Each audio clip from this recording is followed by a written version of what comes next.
여러분 안녕하십니까? 오늘도 참으로 좋은 날입니다. 하나님의 영광이 넘치시기를 바랍니다.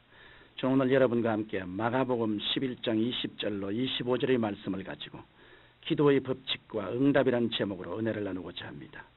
달리기 경주를 하는 데 있어서 한 선수가 빨리만 달리려는 생각을 가지고 경기 규칙을 무시하고 아무리 빨리 달려도 그에게 상은 돌아가지 않습니다. 기도도 이와 마찬가지입니다. 여러분이 철야하고 금식하며 아무리 부르시어 기도하여도 그 기도가 올바른 법도에 따른 기도가 아니라면 하나님의 응답은 받지 못할 것입니다. 기도에는 법칙이 있습니다. 마가복음 11장 20절 이하에 보면 베드로는 예수님께서 저주하신 무화과나무가 뿌리채 마른 것을 보고 너무 놀라 예수님께 나무가 말랐습니다라고 말씀드렸습니다. 그러자 예수님께서는 이렇게 말씀하셨습니다. 하나님을 믿어라. 내가 진실로 내게 이르노니 누구든지 산들어 들리어 바다에 던지우라 하며 그 말하는 것을 이룰 줄 믿고 마음에 의심치 아니하면 그대로 되리라. 그러므로 내가 너희에게 말하노니 무엇이든지 기도하고 구하는 것은 받은 줄로 믿어라. 서서 기도할 때 아무에게나 혐의가 있거든 용서하라. 그리하여 하늘에 계신 너희 아버지도 너희 허물을 사하여 주시리라. 예수님께서는 이 말씀을 통하여 기적을 가져올 수 있는 위대한 기도의 비결을 가르쳐 주셨습니다. 저는 오늘 이 예수님의 가르침을 통하여 응답을 받을 수 있는 기도의 법칙들에 대해 말씀드리고자 합니다. 첫째로 우리의 기도가 응답받기 위해서는 믿음의 기도를 드려야 합니다. 예수님께서는 하나님을 믿으라고 말씀하셨습니다. 하나님을 믿으라는 말은 헬라 원어로 보면 하나님의 믿음을 가지라는 말입니다. 그러므로 우리가 기도할 때 인간의 이성적이고 한정적인 믿음이 아닌 하나님의 믿음을 가진다면 우리의 기도에는 하나님의 역사가 나타나야 마는 것입니다. 그러면 우리가 어떻게 해야 하나님의 믿음을 가질 수 있을까요? 그것은 우리가 하나님의 말씀을 받아들이는 것입니다.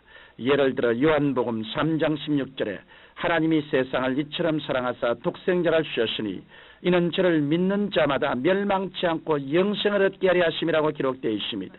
이것은 하나님의 말씀입니다. 그러나 이 말씀을 내 것으로 받아들여 독생자 예수님을 내 구주로 모시드리면 하나님의 믿음을 가진 것이 됩니다. 이렇게 우리는 하나님의 말씀을 받아들임으로 하나님의 믿음을 가질 수 있습니다. 여러분들이 하나님의 약속의 말씀을 받아들여 그 말씀 위에 굳게 서서 하나님의 믿음을 가지고 나아가면 인간으로서는 생각지도 못하고 상상할 수도 없었던 기적이 나타나게 됩니다. 이러면 우리가 하나님의 말씀을 받아들이고 그 약속 위에 굳게 서서 기도할 때 우리의 기도에 위대한 역사가 나타나야 마는 것입니다. 둘째로 우리의 기도가 응답되기 위해서는 마음에 의심하지 말고 확신이 올 때까지 기도해야 합니다.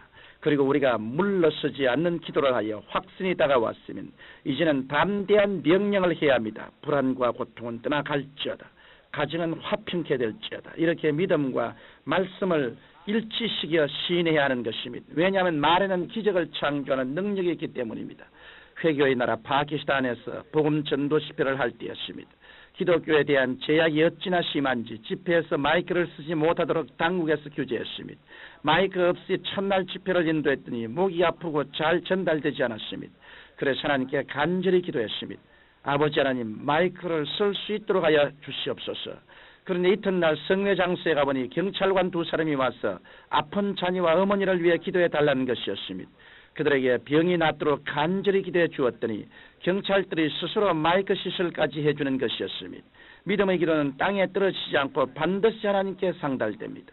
우리가 하나님의 믿음을 가졌으면 마음속에 확신이 올 때까지 기도하고 확신이 오면 바른 것으로 믿고 입으로 시인해야 합니다. 셋째로 우리의 기도가 응답되기 위해서는 용서를 해야 합니다. 어떤 분들은 기도 응답과 용서가 무슨 상관이 있느냐고 하지만 그렇지 않습니다. 인간의 모든 일은 먼저 인간의 생각을 거쳐 나오게 됩니다. 그래서 내가 남을 미워하면 미워하는 생각이 먼저 나를 거쳐 나가고 남을 저주하면 저주하는 생각이 먼저 나 자신을 거쳐 나가기 때문에 다른 사람을 미워하고 저주하기 전에 나 자신이 먼저 미움과 저주로 물들여집니다. 마음의 미움이 가득 차면 하나님과 나와의 영적인 유대가 단절됩니다.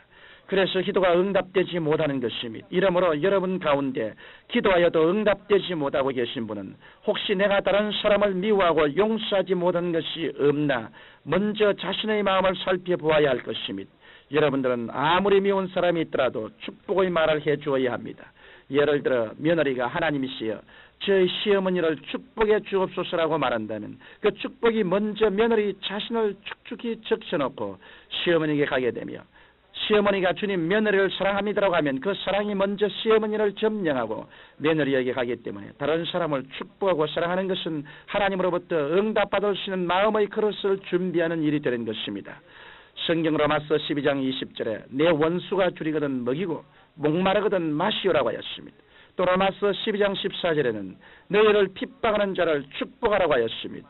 원수를 저주하지 말고 축복하라고 말씀하신 까닭은 여러분이 축복의 말을 하면 축복을 받을 수 있는 마음의 그릇이 마련되므로 하늘문이 열리고 축복이 쏟아지게 되는 것입니다. 사람들은 몇 사람만 모이면 곧잘나무의 흉을 봅니다. 이에 동조하여 여러분도 같이 흉을 보면 여러분 자신도 같이 더러워집니다. 그러므로 여러분들이 그런 자리에 있게 되면 화제를 다른 화제로 바꾸시든가 아니면 그 자리를 떠나가야 여러분 자신이 오염되는 것을 막을 수 있을 것입니다. 이하간 여러분들은 용서해주고 언제나 축복의 말을 함으로 축복을 받을 수 있는 마음의 긍정적 자세를 갖출 수 있어야겠습니다. 청취자 여러분, 지금까지 우리는 응답받을 수 있는 기도의 법칙들을 알아보았습니다. 여러분의 기도가 응답받기 위해서는 먼저 하나님의 말씀을 통해 하나님의 믿음을 가져야 합니다. 그리고 그 믿음 위에 굳게 서서 마음에 의심치 말고 확신이 올 때까지 기도하고 확신이 오면 입술로 담대한 시인을 해야 합니다. 마지막으로 하나님의 축복을 받을 수 있는 마음의 그릇을 갖추기 위해서 남을 용서하고 언제나 다른 사람을 축복해 주어야 합니다. 여러분들이 이 같은 기도의 법칙들을 기도 생활에 그대로 실천하신다면 여러분의 기도에는 무화과 나무의 잎까지 바싹 마르는 기적뿐 아니라 이 산이 들리어 바다에 던지우는 기적도 일어나게 될 것입니다. 성경의 의인의 간구는 역사하는 힘이 있다고 하였습니다. 엘리야는 우리와 똑같은 성정을 가진 사람이지만 그가 비가 오지 않기를 간절히 기도한 즉 3년 6개월 동안 땅에 비가 내리지 않았으며 또다시 기도한 즉 비가 내리고 산천초목에 많은 과실이 맺었습니다. 그러므로 예수 그리스도를 믿어 의인이 된 우리는 하나님께서 원하시는 법칙대로 기도하면 반드시 역사가 나타나고 모든 문제가 해결될 것입니다.